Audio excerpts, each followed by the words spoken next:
السلام عليكم ورحمة الله وبركاته. الحمد لله رب العالمين وبه نستعين والصلاة والسلام على خاتم الأنبياء والمرسلين نبينا محمد وعلى آله وصحبه أجمعين أما بعد. Para penonton, para pelajar, hadirin hadirat yang dirahmati Allah Subhanahu wa taala. Bertemu kita pada pagi ini menyambung pembelajaran kita dalam tafsir ayat-ayat yang bermula dengan ya ayyuhallazina amanu.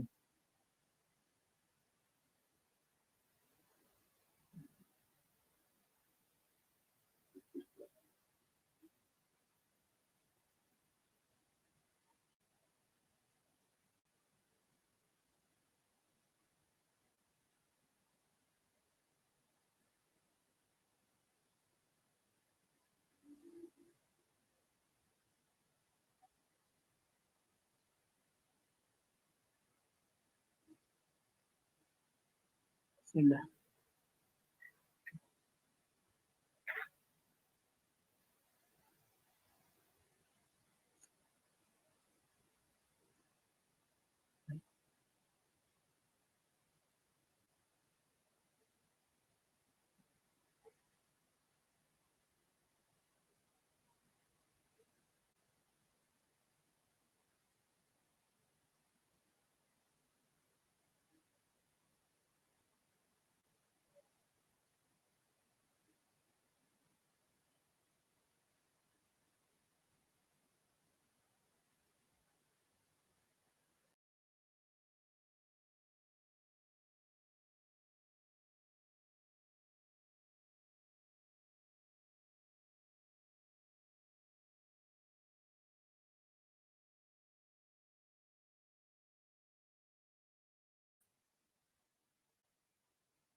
Okey tak?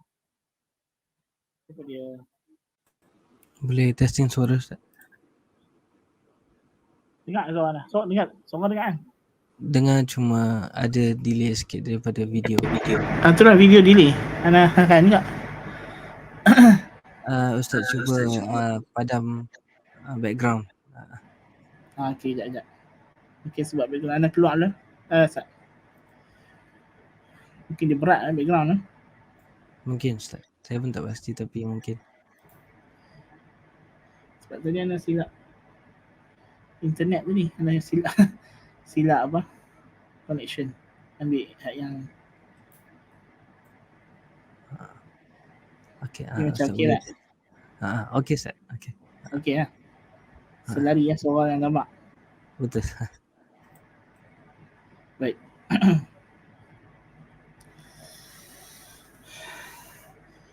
Kita sambung perbincangan kita dalam ayat-ayat ya ayyuhallazina amanu.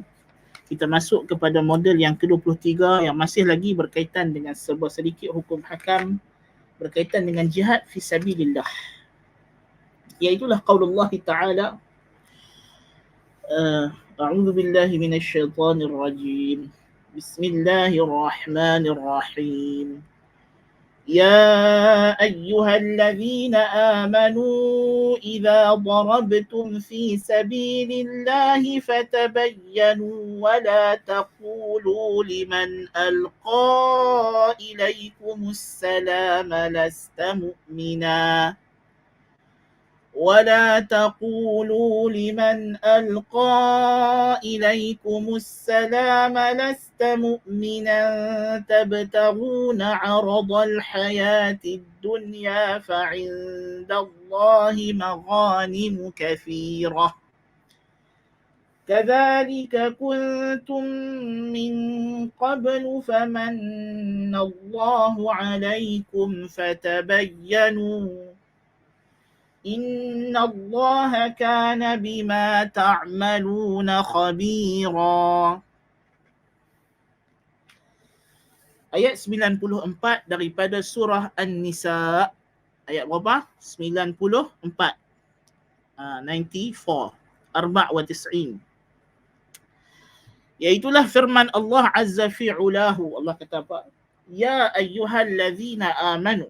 Wahai orang yang beriman. yang membenarkan Allah dan Rasul, yang mengaku sebagai pengikut agama Nabi Muhammad sallallahu alaihi wasallam. Idza darabtum, jikalau kamu bermusafir. Idza darabtum ay idza safartum lil jihad. Apabila kamu memulakan perjalanan keluar daripada negeri kamu untuk pergi berjihad. Fi sabilillah, dalam rangka menegakkan agama Allah. Keluar berjihad itu kerana apa? Fi sabilillah. Ya, ini adalah wasfun kashif lil jihad. Kerana jihad la yakunu illa fi sabilillah. Al jihadu la yakunu illa fi sabilillah. Idzan wasful jihad bi'annahu fi sabilillah ماذا نسميه؟ نسميه بأنه وصف كاشف. وصف كاشف أي يكشف ذاتيات الشيء. ما هو يعني يضيف أشياء أخرى إلى الموصوف. Jadi ini adalah maksud wasfun kashif. Yani wasfun kashif ni dia menyingkap realiti benda yang disifatkan. Dia bukan menambahkan sifat yang baru kepada zat tersebut. Dia memang itu adalah zat dia. Ya? Itu adalah hakikatnya bahawa jihad memang hanyalah kerana jalan Allah Ta'ala. Tidak ada jihad kerana benda lain. Baik. Dia kata, fi sabilillah fatabayyanu. Fatabayyanu. Maka hendaklah kamu siasat. Fatabayyanu, hendaklah kamu siasat, yakni sebelum kamu nak menyerang orang, kamu nak perang dengan orang, siasat dulu. Adakah orang itu yang diizinkan syarak untuk kamu perangi? Jangan main sembrono pergi perang. Fatabayyanu. Siasat dulu, belajar dulu hukum hakam. Ya? Supaya kita tidak memerangi golongan yang syarak tidak benarkan, seperti yang berlaku hari ini dalam kalangan golongan ekstremis, golongan pengganas yang menyalahgunakan nama jihad. Mereka memerangi atas sangkaan mereka fi sabilillah, tapi mereka sebenarnya berperang fi sabilis syaitan, kama qala Syekhuna Abdul Muhsin Al-Abbad hafizahullah wa atalallahu umrahu fi taqwa wal ilmi nafi'. Kata Syekh Abdul Muhsin Abbad bila ditanya tentang pasukan Al-Qa'idah, dia kata na'am mujahiduna fi sabilis syaitan.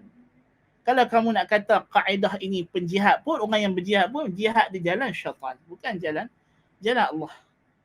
Kerana mereka ini sebenarnya merosakkan, mencacatkan hakikat ajaran Islam yang suci murni, merosakkan tasawur yang sahih tentang ajaran ahli sunnah wal jamaah, dan menjadi punca kepada berleluasanya pahaman murjiah dan liberalism. Nas'alullah al-afiyah. Ini memang kalau tersebarnya pahaman khawarij, mesti akan tersebarnya juga lawannya ialah golongan irja', golongan murjiah. Tayyib. Jadi kita kata jihad ni fi sabil fatabayyanu, siasat dahulu. Wa fi qira'atin, dalam qira'at yang lain, fatathabbatu bil muthallathah fil mawdi'aini.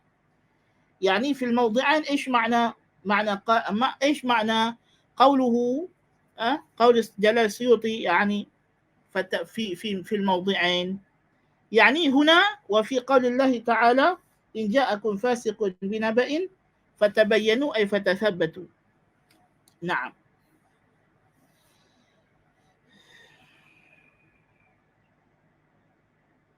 لا يعني عفوا هنا وفي آخر الآية وفي آخر الآية يعني سيأتي في آخر فتبينوا فتثبتوا. في كلا موضعين قرئت ب فتبينوا وفتثبتوا أيضا. فتثبتوا. Kalau kita kata makna fatathabbatu, fatabayyanu, maknanya qarib. Maknanya hampir-hampir samalah, tak ada beza. Fatathabbatu ay siasat, selidik, pastikan. Fatabayyanu, jelaskan, pastikan benda tu jelas. Ya. Ah.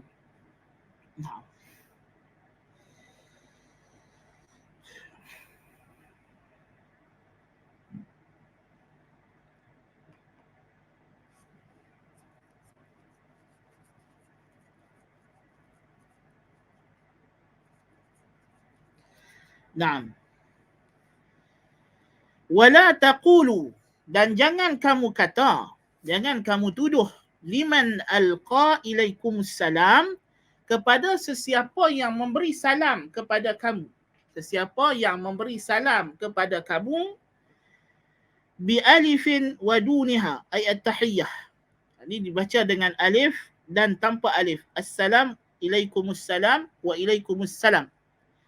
Ay at-tahiyyah, yakni memberi ucapan salam. Assalamualaikum. Atau al-inqiyada biqawli kalimati syahadah allati hiya amaratun ala islami. Atau makna yang kedua, makna alqa ilaikumussalam, yakni dia menyerahkan dirinya kepada kamu dengan menyatakan dia masuk Islam dengan mengucap la ilaha illallah. Lasta mu'mina wa innama qulta hadha taqiyatan li nafsika wa malika fataqtuluh.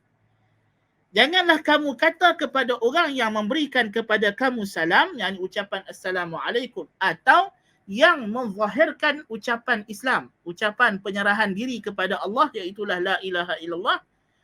Kamu kata kepada dia apa? Lasta mu'mina, engkau bukan orang mukmin. Yakni kamu tuduh dia, kata dia ni bukan orang mukmin, bukan orang Islam. Tapi kamu cakap benda ni hanya sebagai taqiyah sebab takut kena bunuh sahaja. Tapi kamu tak betul-betul masuk Islam. Lalu kamu bunuh dia sebab kamu tak terima dakwaan dia kata dia dah masuk Islam. Tabtaruna ay tatlubuna bidzalika.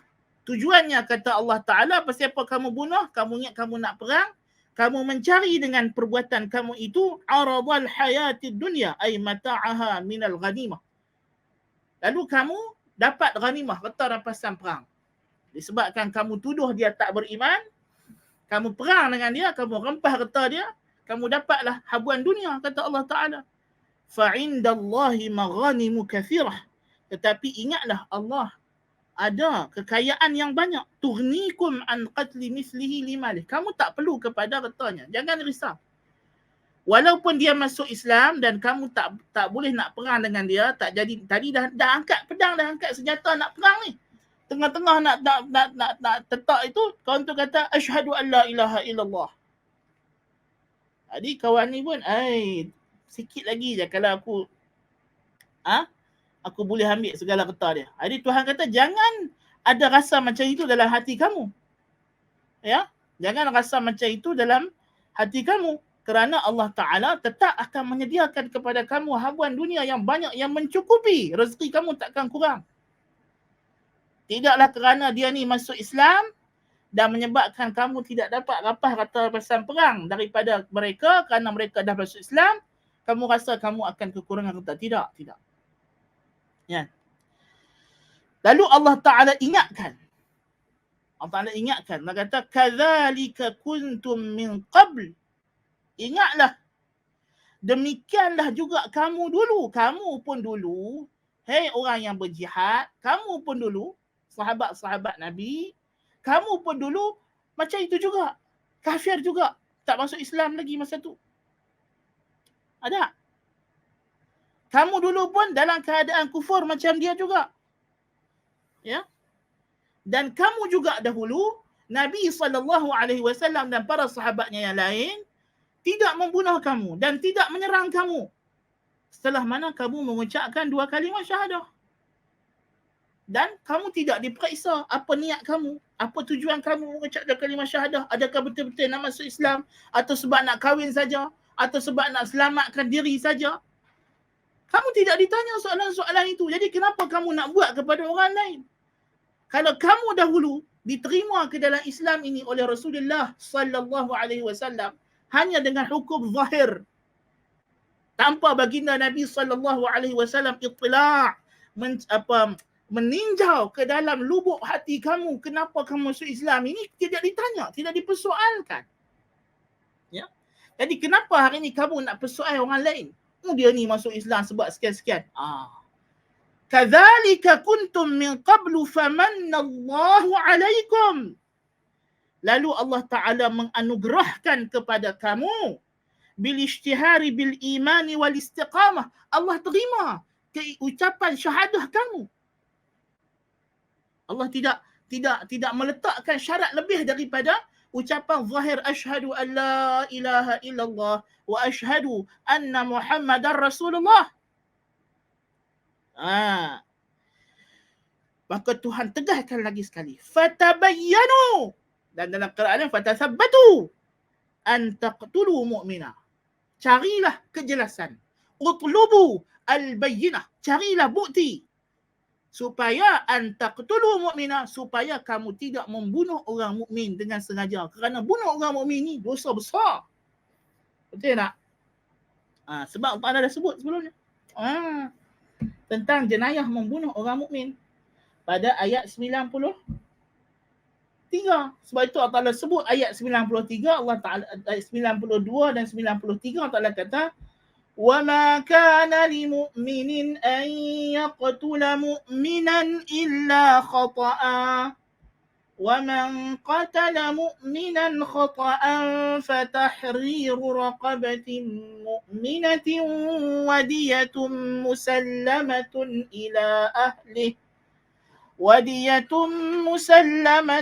إِلَى أَهْلِهِ إِلَّا أَنْ يَصَّدَّقُوا فَإِنْ كَانَ مِنْ قَوْمٍ عَدُوٍّ لَكُمْ وَهُوَ مُؤْمِنٌ فَتَحْرِيرُ رَقَبَةٍ مُؤْمِنَةٍ.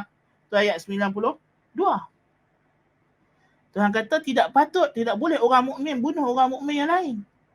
Kecuali kalau tersalah. Qatlul khata' ini dimaafkan, tetapi kena, bila qatlul khata' dia ada beberapa hukum. Yang pertama ialah kena kafarah. Kafarah wajib. Sama ada dia disabitkan bersalah, tidak disabitkan bersalah, perbuatannya diketahui mahkamah, tidak diketahui mahkamah, dia tahu dia telah terbunuh orang secara silap, dia kena kafarah. Pada kafarah dia kena membebaskan hamba beriman, kalau tidak seperti biasalah puasa 2 bulan betul-betul. Ya. Bagi makan orang miskin. Ya. Faman lam yafsiyamu syahraini mutatabi'ain, kalau dia tak dapat bebaskan hamba sahaya, dia kena puasa 2 bulan betul-betul. Itu adalah kafarah. Ini wajib, kafarah wajib. Ya, kafarah ni wajib. Adapun diat, itu kalau dah disabit di mahkamah, dia kena bayar diat. Wadiyatun musallamatun ila ahli illa an yasaddaqu, kecuali kalau family yang kena bunuh itu memberi maaf, tidak mau ambil diat dan bebaskan dia. Tetapi kalau bunuh dengan sengaja, dalam ayat 93 Allah kata wa man yaqtul mu'minan muta'ammidan fajaza'uhu jahannamu khalidan fiha وغضب الله عليه ولعنه وأعد له عذابا عظيما. Siapa bunuh orang mukmin sengaja pergi bunuh orang beriman, tidak ada apa-apa hak. Nabi kata la yahillu damu mri'in muslimin illa bi ihda thalath. Tidak halal darah orang beriman, orang Islam, kecuali 3 perkara. Yang pertama Nabi kata la yahillu damu mri'in muslimin illa bi ihda thalath, as-sayyibuz zani, orang yang muhsan, yang berzina, as-sayyibuz zani, wan nafsu bin nafs, kalau dia sendiri bunuh orang, dibunuh balas qisas, wat tariku li dinihi al-mufariqu lil jamaah, orang yang murtad, na'udzubillah min dzalik. Ini 3. Ya, ataupun yang meninggalkan jamaah, yakni yang keluar memberontak kepada jamaah kaum muslimin, maka dibolehkan untuk kita perang dengan mereka. Naam. Kalau tidak, apa hukum dia? Fajaza'uhu, maka hukuman yang Allah Ta'ala sediakan kepada orang yang membunuh orang beriman dengan sengaja ini ialah fajaza'uhu jahannamu. Hukumannya ialah dimasuk dalam neraka jahannam, khalidan fiha, kekal dalamnya. Kekal dalamnya, tidak ada lagi keluar. Ini adalah hukumannya. Ini adalah hukumannya. Kekal selama-lama yang dikehendaki oleh Allah Ta'ala sehinggalah sampai satu tempoh dikeluarkan. Tapi dia akan duduk neraka lebih lama daripada orang yang buat dosa-dosa besar yang lain. Fajaza'uhu jahannamu khalidan fiha wa ghadiballahu alaih. Dan Allah murka kepadanya. Wa la'anah. Dan Allah jauhkan dia daripada rahmat. Wa a'adda lahu azaban azimah. Dan Allah siapkan baginya azab yang sangat besar. Ini adalah kalau bunuh dengan sengaja. Jadi sebab itu Allah Ta'ala kata, Ya ayyuhallazina amanu idza darabtum fi sabilillahi fatabayyanu wa la taqulu liman alqa ilaykumus salama lasta mu'minan tabtaghuna 'aradal hayatid dunya fa 'indallahi maghanimu katsira kadzalika kuntum min qablu famannallahu 'alaykum in fatabayyanu innallaha kana bima ta'maluna khabira. Sesungguhnya Allah dengan apa jua yang kamu lakukan Maha mengetahui dengan terperinci. Lalu dia akan memberikan balasan dan ganjaran atas perbuatan kamu tersebut. Nah. Baik. Apa dia faedah? Apa makna ayat ini? Ya. Ayat ini Allah Subhanahu wa taala nak ajak kita satu adab yang besar. Dalam berperang, dalam jihad, ialah kita kena pastikan tidak bermudah-mudah menumpahkan darah orang yang beriman. Dan dalam ayat ini kita dapati bahawa keislaman seseorang itu dihukum secara zahir. Sesiapa yang mengucap 2 kalimah syahadah dan berikrar dan mengaku bahawa dia menganut dan menyerah diri kepada ajaran Nabi SAW, maka dia adalah Muslim. Dan tidak disyaratkan untuk Islam itu lebih daripada perkara tersebut dari segi apa orang panggil validitinya, sehingga kemudiannya terbukti sebaliknya. Bukan bermakna daripada ayat ini, bukan bermakna orang Islam kalau dah mengucap 2 kalimah syahadah dia tidak boleh dihukum sebagai tidak Islam. Boleh sahaja berlaku jikalau kita telah siasat. Sebab tu Allah kata fatabayyanu. Jangan buat kesimpulan pantas segera kamu kata dia munafik sebelum kamu siasat betul sungguhkah dia munafik. Munafik ni apa dia? Pura-pura masuk Islam. Padahal dalam hati masih berniat kufur. Masih lagi tidak menyerah diri, hanya cakap di mulut sahaja. So kalau kamu tidak dapat bukti bahawa dia ni orang munafik, bahawa dia masih beramal dengan kekufuran dan kesyirikannya, dia tidak tinggal syirik, maka kamu kena hukum dia sebagai mukmin, Muslim. Ya. Sebab itulah kita kata man thabata islamuhu biyaqin, siapa yang sabit keislamannya dengan yakin. Apa dia yakin di sini? Yakni al-zahir, secara zahir. La yukhraju anhu illa biyaqin. Tidak boleh dikeluarkan daripada daerah Islam itu melainkan dengan yakin. Yakni dengan tanda zahir yang jelas juga. Sebab itu bila Nabi sebut tentang memerangi pemerintah, Nabi kata illa an tarau kufran bawahan fihi indakum minallahi burhan. Fihi indakum minallahi burhan. Melainkan kamu nampak kufur yang terang, yang jelas, yang ada pada kamu di sisi Allah, dalil bukti yang kukuh kata dia telah kafir. Sebab orang mukmin apabila dia telah masuk Islam, dia telah mengisytiharkan dirinya Muslim dan dia telah mengaku bahawa dia tidak akan menyembah kecuali Allah, Muhammad itu utusan Allah, maka kesalahannya dimaafkan, tidak seperti orang yang belum masuk Islam. Tidak seperti orang yang belum masuk Islam. Ya. Jikalau dia faham makna Islam dan dia menyifatkan Islam, yakni dia faham makna kasar, makna ijmali, la ilaha illallah, iaitulah tiada Tuhan yang hak kecuali Allah. Dan makna Tuhan dipahami oleh manusia seluruhnya sebagai pencipta alam ini yang berhak disembah, yang sepatutnya disembah. Maka jikalau berlaku padanya kejahilan, ketidaktahuan, kerana dia baru masuk Islam, beberapa hukum hakam. Ya. Maka ini tidak diambil kira dan dimaafkan. Dalilnya hadis Nabi SAW, para sahabah radhiyallahu anhum yang baru memeluk Islam masa Fathu Mekah, dia berkata daripada Abi Waqidin al-Laythi radhiyallahu anhu qala kharajna ma'a Rasulillah sallallahu alaihi wasallam wa nahnu hudatha'u ahdin bi kufrin famararna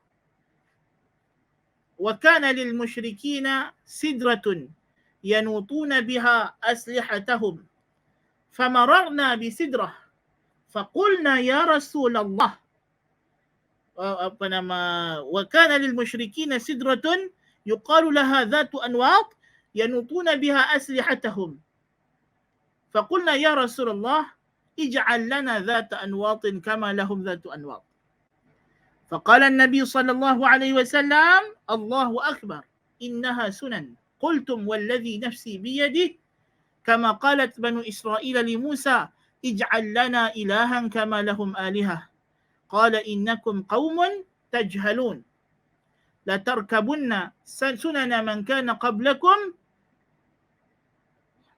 Nabi kata dalam hadis riwayat Imam Tirmizi ini, Abi Waqid al-Laythi kata, kami keluar berjihad bersama Rasulullah sallallahu alaihi wasallam dan kami baru masuk Islam, baru tinggal kufur. Dan dia pun masuk Islam masa Fathu Mekah. Ya. Dia pun nak pergi mana? Pergi Hunain. Kharajna ma'a Rasulullah ila Hunain. Nak pergi perang Hunain lepas pada Fathu Mekah. Jadi dia pun kata, dan orang musyrikin dulu dia ada satu pokok sidir, pokok bidara. Pokok bidara yang mereka anggap pokok bidara ni ada berkat. Ada berkat. Akidah orang musyrikin, mereka suka menganggap benda-benda yang pelik, yang istimewa, yang mereka nampak macam pelik sikit, mereka kata benda tu ada berkat. Contoh orang musyrikin, berhala-berhala besar dia apa? Yang pertama ialah Al-Lat. Apa dia Al-Lat? Siapa tahu apa dia Al-Lat? Ya. Berhala orang musyrikin yang besar, Al-Lat wal-Uzza wa Manat ats-tsalitsata al-ukhra. Kan? Al-Lat apa dia Lat? Apa dia Uzza? Apa dia Manah? Tahu tak apa dia? Tak tahu tak? Tu kena tahu. Kan? Orang musyrikin, Al-Lat tu dia bukan tokong berhala macam kita duk tengok dekat tumpat tu kan. Berhala besar duduk tu, bukan macam tu. Ataupun dekat rumah kita, dekat perumahan kita, orang Cina dia bubuh tokong dalam petak merah tu kan. Bukan macam tu. Lat ni ialah kubur. Tahu kubur macam depa pergi Gunung Jerai ada kubur Tok Syekh tu kan. Lat tu ialah kubur. Dia bukan berhala, dia berhala ni orang kata macam tokong lah. Tapi dia benda sembah. Lat ni ialah kubur. Iaitu kubur seorang lelaki yang masa hidupnya dulu duk bagi makan kepada jemaah haji. Orang soleh lah, orang baik. Tok wali, tok keramat. Jadi Al-Lat ialah kubur keramat. Macam kubur panjang, kubur susu bidan lanjut. Macam kubur Abdullah Arif ke apa ke semua macam tu lah. Macam yang orang musyrikin duk pergi naik Gunung Jerai ke gunung manakah. Macam tu lah orang musyrikin dia pada kubur keramat. Nama dia Al-Lat. Ya. Yang kedua Al-Uzza. Uzza ni apa? Uzza ni pokok besar. Uzza ni pokok besar. Macam kita kan ada pokok beringin, pokok bidara, pokok apa lagi orang Melayu sembah. Orang Melayu biasa pokok beringin lah. Jadi orang Arab dia pun pokok bidara lah special. Kan, pokok bidara memang special, kita tak kata tak special. Kan, tapi macam orang Melayu dia ada pokok beringin, kan? Pokok apa lagi ya? Pisang, kan? Pisang pun tempat bertapa juga. Kan? Ada macam apa orang untuk sihir jadi orang minyak ke apa kan? Macam-macam lah tempat menyembah ni. Kan? Lagi apa lagi? Yang ketiga ialah manah. Manah tu apa? Manah ni batu besar. Bukan batu ukiran tak, dia batu. antara Mekah dengan Madinah tu dia ada batu. Batu tu dia apa nama merentang tengah jalan. Jadi mereka tengok pelik tengah-tengah jalan padang pasir ni ada seketul batu besar. Dia kata, oi batu ni special, keramat. Jadi buat apa? Setiap kali lintas batu tu kena sembelih binatang. Tu dia. Setiap kali lintas sembelih binatang.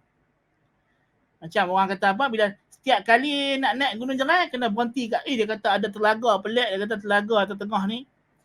Jadi sebelum naik Gunung Jerai kena mandi dulu ayak ni. Macam tu lebih kurang macam nak semacam.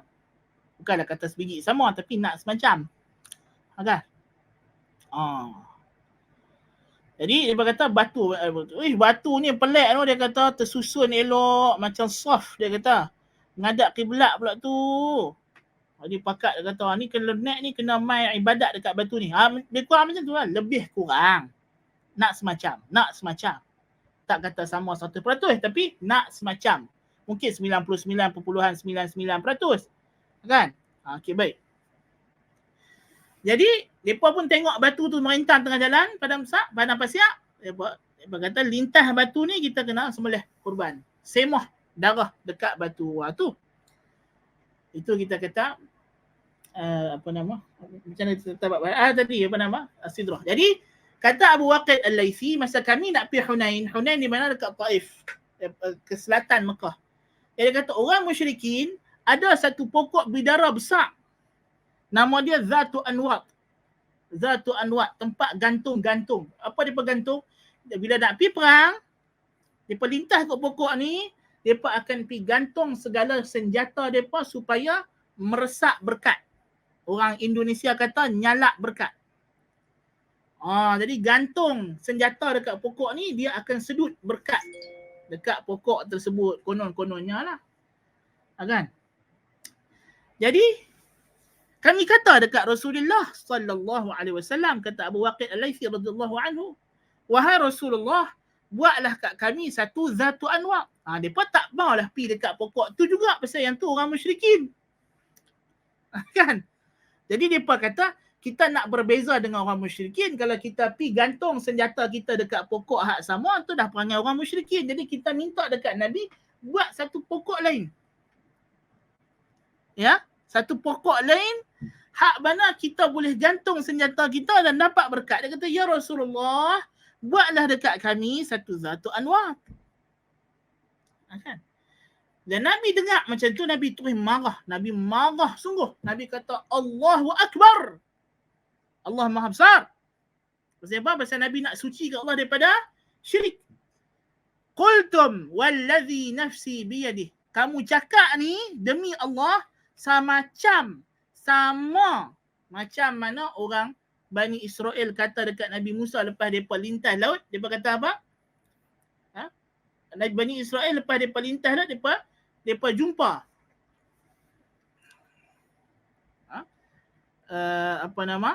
satu golongan duk sembah berhala. Lalu mereka kata dekat Nabi Musa, ij'al lana ilahan kama lahum alihah. Buatlah kat kami satu sembahan macam mana mereka ni juga ada patung-patung mereka sembah. Apa Nabi Musa kata? Nabi Musa kata, innakum qaumun tajhalun. Kamu ni orang yang jahil, orang yang bongok, orang yang bodoh. Ya, pasal apa? Pasal dah baru tadi Tuhan tunjuk kuasa dia, hapuskan Firaun, lah kamu nak pergi sembah Allah Taala. Nabi kata, innaha sunan la tarkabunna sunana man kana qablakum. Kamu akan tiru jejak langkah umat sebelum kamu. Kamu akan tiru perangai Bani Israel, tiru perangai Yahudi, tiru perangai Nasrani. Ada macam mana depa duk tabarruk, orang Katolik tengok tabarruk dengan tengkorak padri lah, tabarruk dengan kubur nama tu yang pakai topi merah tu, kubur Santa Claus. Kan? Kubur Santa Claus ni depa kata wallahu a'lam. Kadang-kadang benda ni padri depa tipu pok depa lah kan. Kubur Santa Claus ni dia keluar ayak. Jadi pakat duk pi ambil lah minum ayak kubur Santa Claus ni. Kan? Sampai tengah tu punya tabarruk. Kan? Nak ambil berkat. Na'udzubillah min zalik. Itu cerita orang Kristian. Nabi kata la tarkabunna sunana man kana qablakum. Kamu akan ikut jejak langkah umat sebelum kamu. Nah. Jadi makna kata Nabi SAW tak hukum sahabat-sahabat dia hak minta nak buat Zatu Anwa' ni sebagai musyrik. Sedangkan permintaan mereka itu permintaan syirik. Kerana apa? Kerana mereka baru masuk Islam. Wa nahnu hudatsa'u ahdin bi kufrin. Kami ni baru tinggal kufur. Tak tahu kata benda tu tak boleh. Tapi mereka tahu tak kata, tapi mereka faham makna syahadah secara umum ialah tidak boleh disembah kecuali Allah. Sebab tu mereka faham kata kita tak boleh menyembah melainkan apa yang Allah Ta'ala syariatkan. Dan kita kena minta izin Nabi SAW. Dan kita kena berbeza dengan orang musyrikin. Sebab tu mereka nak pokok lain, mereka tak mau pokok yang sama. Kan? Pasal mereka ni dah masuk Islam. Mereka tahulah kita orang Islam tak sama dengan orang musyrikin. Tapi mereka ingat kod-kod dalam Islam. Benda tu boleh buat juga. Tapi dengan cara berkat tu datang daripada Nabi SAW, diizinkan oleh Allah Ta'ala, rupanya tak boleh. Tak boleh juga. Dalam Islam pun tak boleh. Walaupun Nabi SAW pun tak boleh nak buat pokok berkat. Tidak ada pokok berkat dalam Islam. Ada. Jadi, nak cerita kata, daripada hadis Abi Waqid Al-Laythi ni, menunjukkan bahawa permintaan mereka, kerana mereka ni baru masuk Islam, mereka jahil, mereka tidak tahu, tidak menjadikan mereka kufur. Jadi ini dalil para ulama ahli sunnah wal jamaah bahawa orang Islam, bila dia dah masuk Islam, dia dah berikrar dengan dua kalimah syahadah, dia faham makna dua kalimah syahadah. Kalau dia tersilap dalam perkara-perkara tertentu, walaupun perkara tersebut mungkin adalah perkara kufur atau syirik, tidak boleh kita terus lancang mulut mengatakan mereka ni orang musyrik atau orang kafir, terkeluar dari Islam. Kerana man thabata islamuhu biyaqin lam yuzal anhu illa biyaqin. Tidak dihilangkan daripadanya sifat Islam itu kecuali dengan yakin. Jawab dah soalan nak ditanya di sini tu. Kan? Tanya. Tapi kita tengah duk cerita, dia tanya. Baguslah. Tak apalah, kita dah jawab soalan. Jadi maknanya mereka tu, ini dalil di antara sebahagian dalil. Dan di antara hadis yang rapat dengan ayat ini ialah kisah di mana seorang sahabat Nabi, Usamah ibn Zaid radhiyallahu anhu, ya, di mana dia dalam satu jihad, satu peperangan jihad, dia telah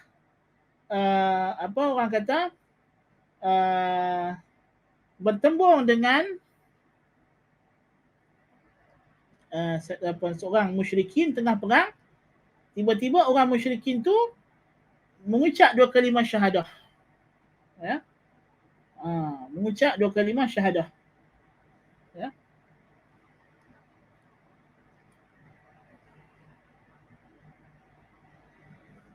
Dalam sebahagian tafsir diriwayatkan sebab ataupun punca turun ayat ini ialah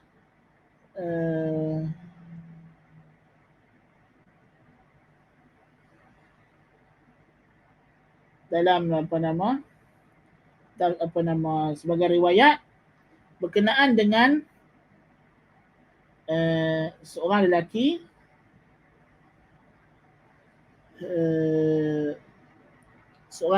yang daripada mereka ni adalah orang daripada kabilah yang tidak dikenali memeluk Islam. Ya.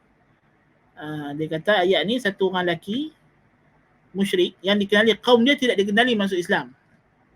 Dia lintas sahabat Nabi, dia ni kaum dia adalah daripada kafir harbi, orang yang tidak ada perjanjian dengan Nabi SAW.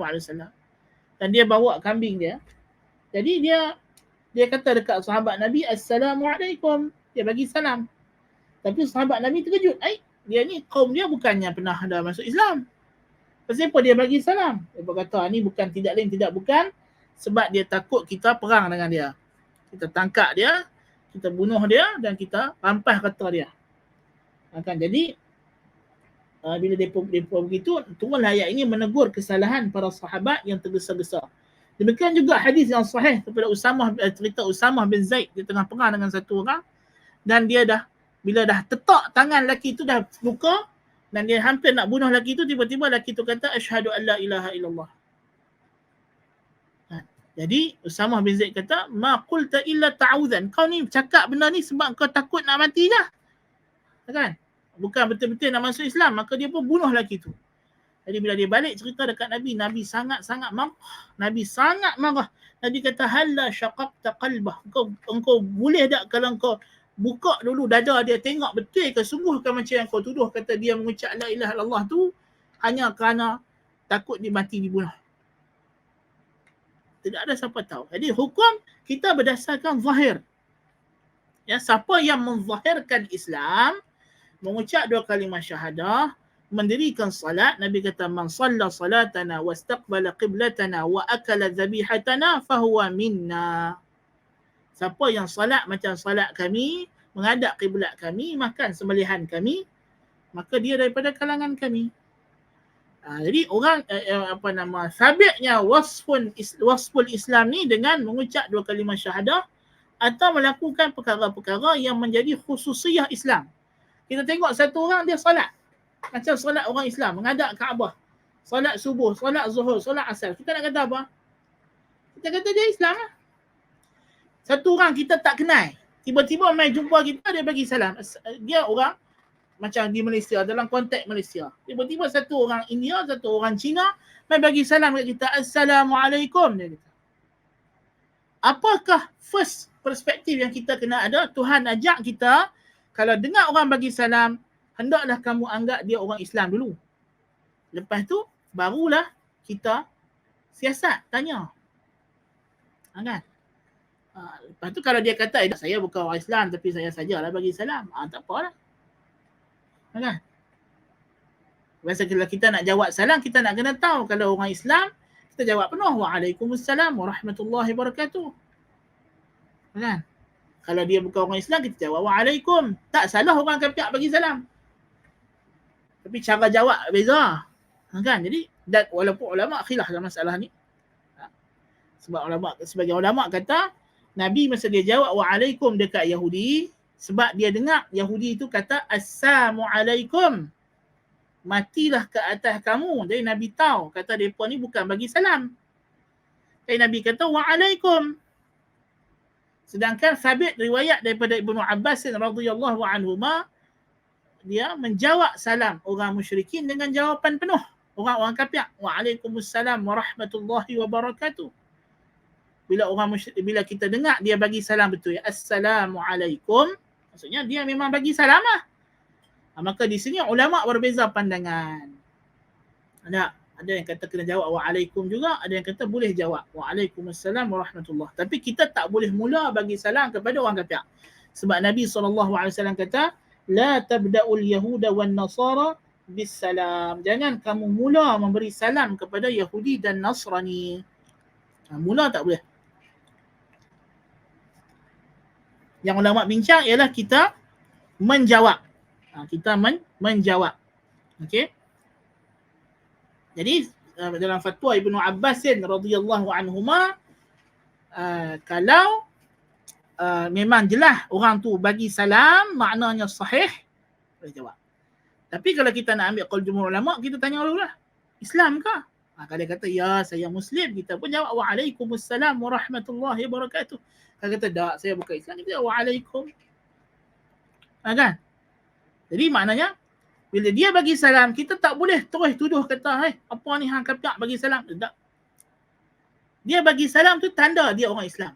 Asalnya. Kan? Jadi betul Tuhan kata, wala taqulu liman alqa ilaikumus salama lasta mu'mina tabtaguna 'aradal hayatid dunya fa 'indallahi maghanimu katsirah. Betul Tuhan kata fatabayyanu. Tuhan suruh selidik. Utlubul bayyinah, cari bukti. Jadi sebab itu kita kata Dalam kita nak menghukum sesuatu individu itu Muslim ke tak Muslim ke, dia ada beberapa kategori. Ya. Ada beberapa cara. Yang pertama ialah dengan dia mengisytiharkan dirinya Islam. Dia sebut asyhadu an la ilaha illallah wa asyhadu anna Muhammadar Rasulullah. Ini terus kita kata dia Islam. Atau kita melihat dia melakukan ibadat-ibadat yang memang khusus untuk orang Islam, iaitulah solat. Siapa solat macam orang Islam, kita kata dia orang Muslim. Solat. Kita tengok dia masuk masjid, masuk surau, ambil wudu apa semua, solat. Kita nak kata dia kafir. Pakai kepiah macam kita, bos serban, pakai jubah. Takkan kita nak kata, mereka ni. Dah, kita kata dia orang Islam. Sehingga terbukti sebaliknya. Yang ketiga ialah berdasarkan penampilan zahir. Cara tutur cakap dia bagi salam, pakaian dia. Ya. Dan yang seterusnya ialah kalau dia adalah anak orang Islam atau bayi atau budak yang belum baligh yang ditinggalkan, orang panggil laqit, anak pungut yang dipungut daripada negeri Islam atau negeri yang ada orang Islam dalamnya. Contoh baby dicampak, ditinggal di mana-mana. Kan?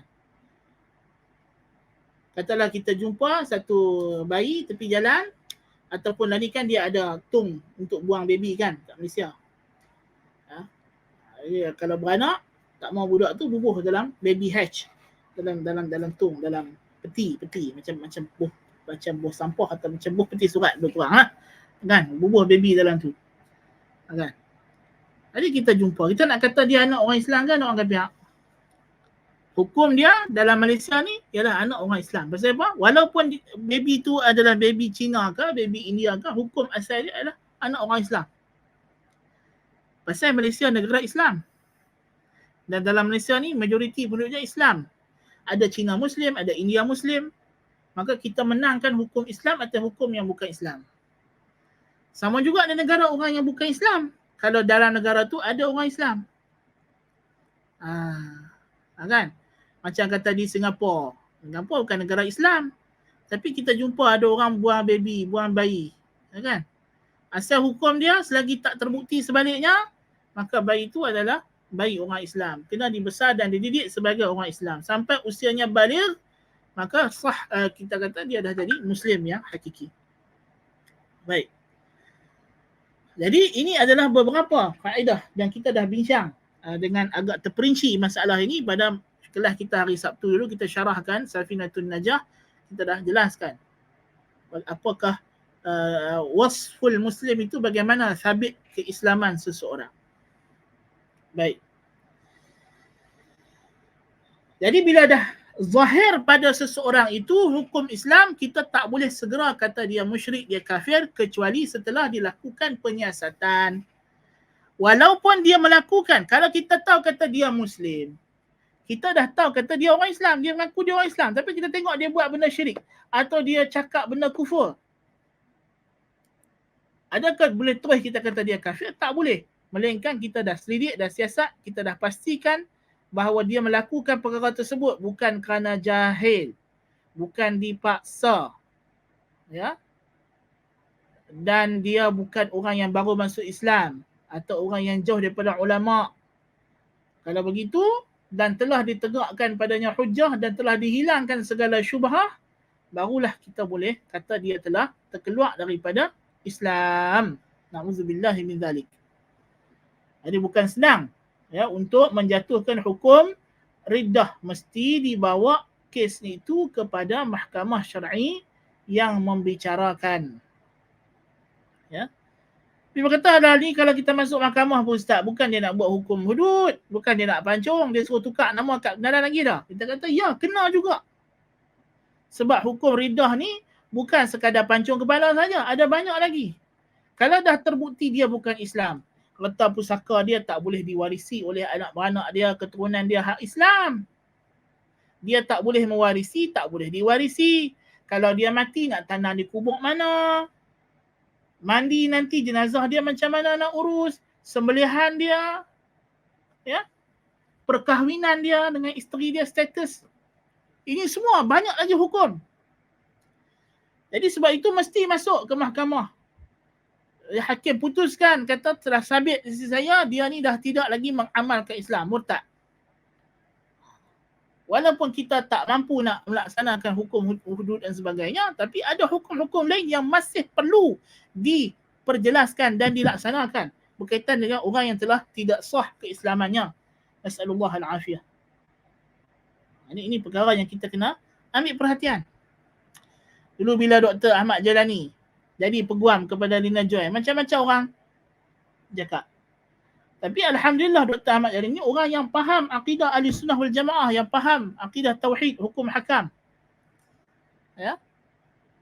Dan beliau mendatangkan hujah-hujah yang begitu mantap dan bertepatan dengan qawaid yang telah ditakrarkan oleh ulama Ahlussunnah wal Jamaah, yang mengatakan bahawa kalaupun isunya adalah Lina Joy ini memang dia sudah tidak mengaku Muslim, dia memang dah murtad.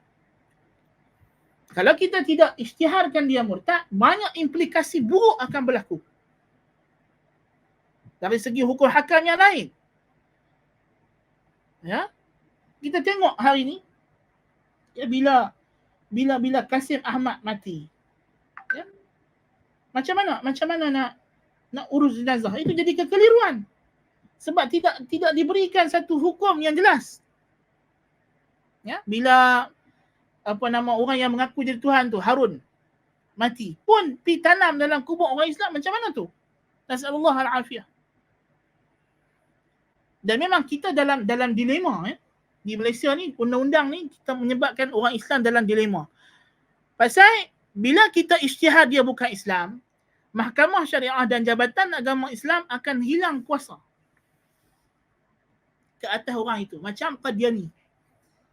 Nah, Qadiani bila mereka dah diisytiharkan bukan Islam, maka Jabatan Agama Islam sudah tidak ada kuasa lagi. Ya. Dan mereka pula membentuk kumpulan, mereka agama baru. Maka mereka mendapat keistimewaan dari sudut kebebasan beragama. Ya. Tetapi ikut mana pun, kita kena isytihar. Kalau kita tak isytihar daripada orang bukan Islam, orang mungkin pergi kahwin dengan mereka, makan sembelihan mereka, pergi semayang dengan mereka. Ya, dan ini lebih bahaya.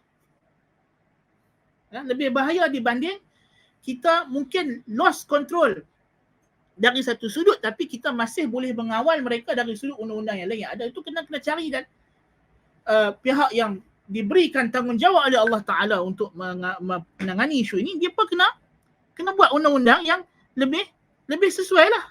Undang-undang yang lebih menjaga kepentingan Islam, yang sesuai dengan maqasid syariah yang pertama, iaitulah menjaga agama, iaitu agama Islam. Ya, kerajaan sekarang mereka ada indeks maqasid syariah, mereka kata. So buat apa dengan indeks ini? Maqasid syariah yang pertama ialah menjaga kepentingan agama Islam, melebihi segala yang lain, melebihi nyawa, melebihi harta, melebihi akal, melebihi keturunan. Ya. Ini adalah the first maqasid, dan al-maqasid al-baqiyah al-arba'ah. The latter four maqasid itu tujuannya adalah untuk menjaga the first maqasid, iaitu menjaga agama, hifzuddin. Ya. Jangan tunggang agama. Kan? Kononnya maqasid syariah, tapi tak buat pun undang-undang ataupun tak melaksanakan reformasi sistem perundangan yang menjaga maqasid. Kan? Ini masalah. Ya. Sedangkan tugas utama kerajaan dalam Islam ialah, seperti mana kata Syekhul Islam Ibn Taimiyah, adalah liiqamatil amri bil ma'ruf wan nahyi 'anil munkar, untuk menegakkan al-amru bil ma'ruf wan nahyi 'anil munkar. Ini adalah tugas, ini adalah tujuan, ini adalah maqsadul wilayah. Tujuan syarak mensyariatkan kita ada kerajaan. Tapi kalau kerajaan itu sudah menjadi pembela maksiat dan mencegah ma'ruf, ini sudah na'udzubillah min zalik. Ini tanda-tanda kemusnahannya sudah hampir. Nasallallahu al-'afwa wal 'afiyah. Ya. Jadi ini kita kena jaga. Ya, kita kena jaga. Baik. Jadi kita kena faham. Bila satu orang sudah melakukan perkara yang berlawanan dengan akidah Islam dan telah sabit dia memang telah ditegakkan hujah, kita ada lagi hukum-hukum lain yang kita kena perhatikan. Bukan isunya kita nak bela orang murtad, tapi dah memang dia murtad, nak buat macam mana? Na'udzubillah min zalik. Tugas kita ialah dakwah, menyeru dia kembali kepada Islam. Dan di antara isunya ialah perundangan legal. Itu tanggungjawab pihak berkuasa. Kalau tidak dilaksanakan, dia yang berdosa. Tetapi bukan sahaja satu hukum, ada hukum lain yang mesti dilaksanakan. Tak bermakna kalau kita tak boleh buat hukum A, kita tinggal A, B, C, D, E, F, G, hukum-hukum yang lain lagi kena buat juga. Macam kita kata tadi, di Malaysia mungkin tidak ada diat, walaupun sekarang ni dah ada usaha untuk diwujudkan undang-undang diat ni bagi bunuh dengan tak sengaja dan sebagainya. Tapi tidak bermakna kafarah tadi tak kena buat. Kafarah dia kena buat. Kalau dia terbunuh orang tanpa sengaja, dia menyebabkan kematian orang, dia kena kafarah walaupun diat tidak ada dalam negara Malaysia, tapi kafarah tetap wajib. Itu antara dia dengan Allah Taala untuk dia menghapuskan dosa. Itu dia kena puasa 2 bulan berturut-turut. Fatahir raqabatin mu'minah fa ilahi fa siyamu syahraini mutatabi'aini. Ya.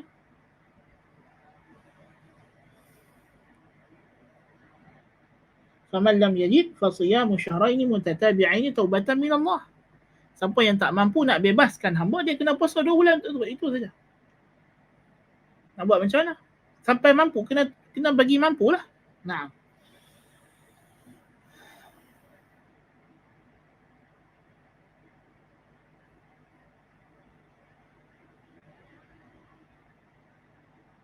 Dan adakah kalau dia tak mampu puasa 2 bulan berturut-turut, diganti dengan bagi makan orang miskin 60 orang? Itu khilaf di kalangan ulama. Baik.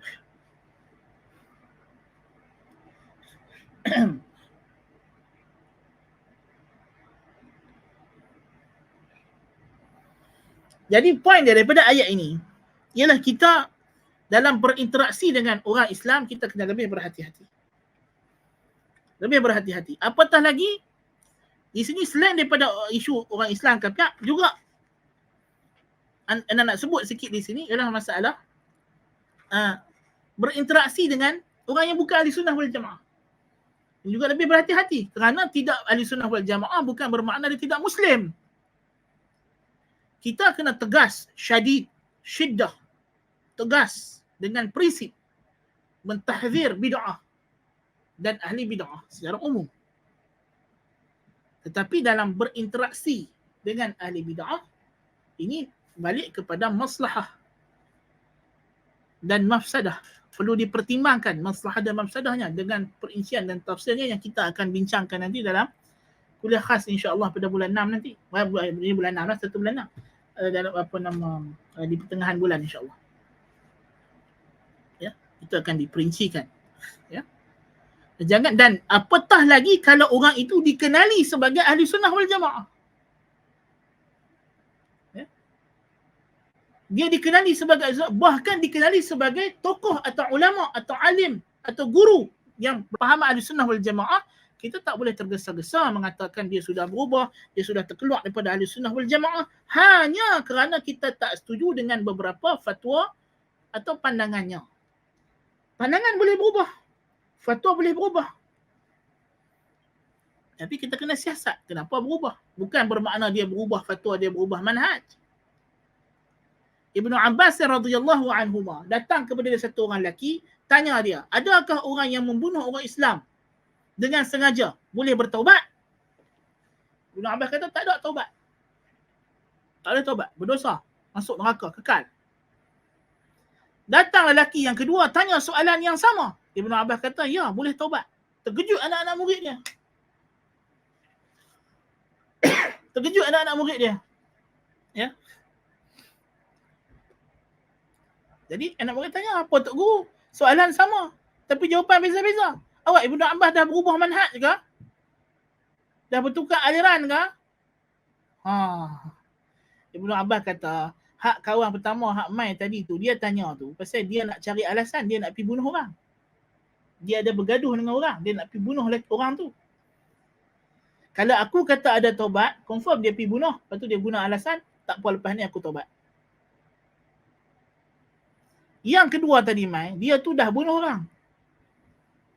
Dan dia sudah menyesal. Jadi aku kata boleh taubat lah. Sebab dia memang nak bertaubat.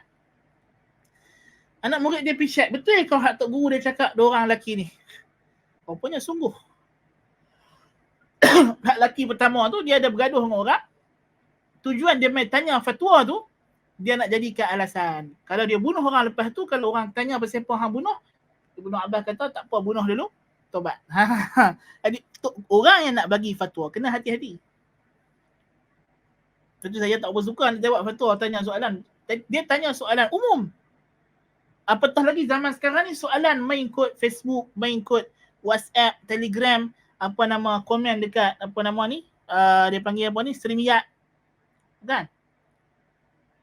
Jadi kalau kita kadang-kadang soalan tu datang, kalau kita tak hati-hati, takut dia tunggang jawapan kita. Kan? Lepas tu, yang kedua tu memang rupanya memang dia dulu orang yang jahat, lepas tu nak bertobat. Kan?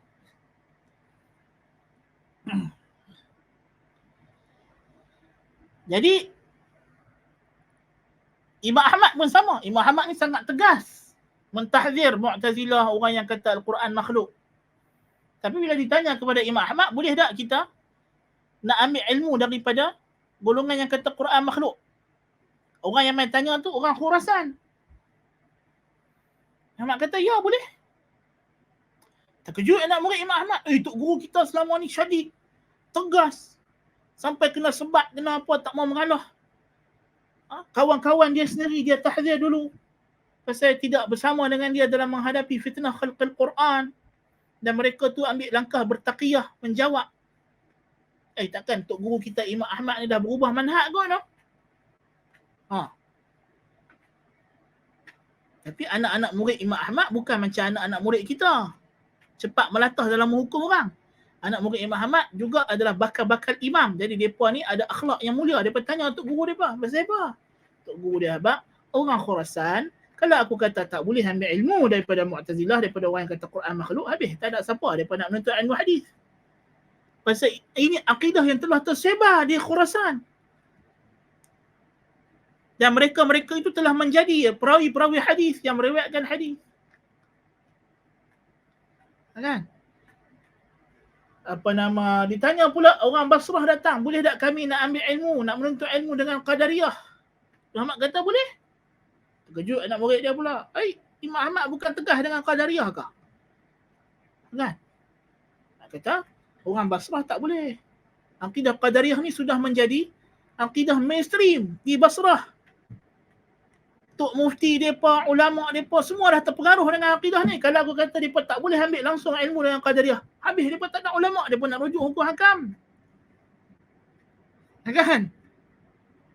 Samalah kita di Malaysia. Kita memang tegas dengan Asy'ariyah, kita rat Asy'ariyah apa semua. Tapi kalau kita kata Asy'ariyah ni tak boleh ambil langsung ilmu dari mereka, habis kita nak raya, nak puasa macam mana? Hak pergi tengok anak bulan tu Asy'ariyah belakang. Tak, kalau kita ambil pandangan ulama-ulama salaf, tak boleh diterima kesaksian ahli bid'ah macam mana? Tak? Setengah-setengah budak salafi baru nak up ni, buat cerdik sangat. Kan? Kita kena tegas. Kita dah lama dah. Kita dulu yang ajak mereka. Tapi yalah, mereka tak sampai lagi tahap kita mengajak mereka mengikut tahap kecerdikan mereka. Tapi mereka tergopoh-gopoh, tidak sabar. Kan? Jadi mereka pun tersesat. Setelah mana dahulunya mereka sudah pun berada di bawah bimbingan Allahul Musta'an. Jadi sebab itu tergesa-gesa al-ajalatu minasyaitan. Na'udzubillah min zalik. Sikap tergesa-gesa daripada syaitan. Islam larang, sunnah Nabi melarang kita tergesa-gesa dalam buat hukum. Kena berhati-hati. Kena sabar. Dan sebab tu Ana sekarang lebih suka untuk mengulas isu-isu pun dalam kelas-kelas yang macam ini. Sebab kalau kita buat tulisan di Facebook, tulisan di mana, dia tidak cukup ruang. Ya. Dan kadang-kadang penjelasan itu bukan sekadar satu dua ayat, memerlukan daripada awal ni benda yang kita duk cerita ni berentetan daripada hak kita mula kelas tadi. Kan? Pengajaran daripada ayat ini tidak tergesa-gesa dalam menghukum orang Islam sebagai ahli bid'ah, sebagai kafir, lebih lagi nasallallahu al-afiyah, sebagai fasik. Tidak boleh tergesa-gesa. Semuanya kena fatabayyanu, fatathabbatu, utlubu al-bayyinah, utlubu at-tathabbut. Kan? Kena cari bukti, kena cari kepastian. Ya. Naam. Dia kata amalan, dia soalan di sini, dia kata amalan ambil berkat di kuburan, tempat tentu, manggil roh pendekar, adakah dibolehkan? Subhanallah. Ini pun benda yang kita dah sebut dalam keadaan tak payah. Kadang-kadang soalan ni dia boleh mengelirukan, padahal kita dah sebut tak boleh tadi. Kan? Dan benda ni bukannya kali apa. Kita di Yayasan Ta'lim ni kita dah mengaji kitab Tauhid dah khatam. Kitab Tathhirul I'tiqad dah khatam. Tajridul Mufid dah khatam. Apa banyaklah kitab tauhid kita mengaji, subhanallah. Kan? Tak perlulah tanya soalan yang kita dah belajar begitu detail, perinci, kita dah ulas dah secara mendalam. Tak perlu lagi, kita dah ulas. Kan? Jadi benda tu yang tak mengaji itu salah dia. Kita dah sampaikan. Tapi kalau dia yang tutup telinga, butakan mata dia, kita nak buat macam mana? Hidayah milik Allah Subhanahu wa taala. Kan? Kita dah bincang isu ni dengan detail, dengan terperinci, dengan dalilnya, dengan ulasannya, subhanallah. Kan? Tak sepatutnya masih lagi ada kekeliruan dalam perkara-perkara yang simple macam ni. Bukannya isu isu tabaruk, panggil ruh orang mati apa semua ni, ini bukan benda yang ada khilaf di kalangan ahli sunnah dengan ahli bid'ah. Tak ada. Ini ijma' orang Islam. Benda ni tak boleh. Ditanyalah Qadariyah ke, Mu'tazilah ke, Jahmiyah ke, semua kata tak boleh. Kan? Bukan benda macam khilaf orang macam khilaf takwil sifat ke apa. Tak, benda yang telah diketahui, telah di Malaysia ni telah difatwakan sejak berkurun-kurun namanya. Kan? Telah dibenteras, kubuk-kubuk keramat telah dibuang dan sebagainya. Tapi ialah Allah Ta'ala nak supaya pertarungan tauhid dan syirik berterusan. Kita buang macam mana pun, habis satu generasi, datang generasi yang baru supaya ahli tauhid itu sentiasa dalam jihad. Tugas kita. Kan? Supaya ahli tauhid itu tidak berhenti. Walaupun kelas kita bertauhid sudah habis, tak bermakna rakaman itu dibiarkan macam itu, ulang lagi tengok. Kan? Supaya kita rasih, supaya kita tahu.